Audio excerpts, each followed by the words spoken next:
জনপ্রিয় টেলি অভিনেত্রী অমৃতা দেবনাথ। মন ফাগুন ধারাবাহিকের পরে সন্ধ্যা তারাতে আবার তাকে দ্বিতীয় নায়িকা চরিত্রে দেখা যাচ্ছে এবং তার সাথে আছেন সবার প্রিয় অন্বেষা হাজরা। কিন্তু তারপরেও ধারাবাহিকের অবস্থা শুরু থেকেই খুব একটা ভালো ছিল না।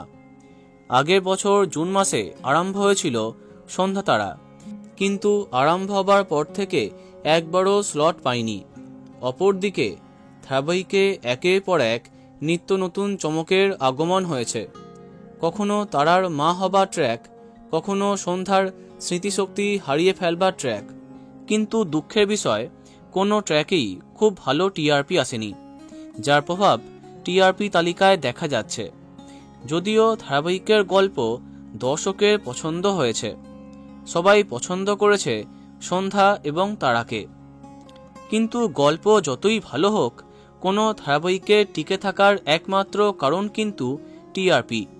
ইতিমধ্যে টেলিপাড়াতে জোর গুঞ্জন, এই বছরে জানুয়ারি মাসের মধ্যেই টিআরপি বাড়াতেই হবে সন্ধ্যা তারাকে, তা না হলে চ্যানেল নাকি আর সময় দেবে না, এমনটা জানিয়ে দিয়েছে।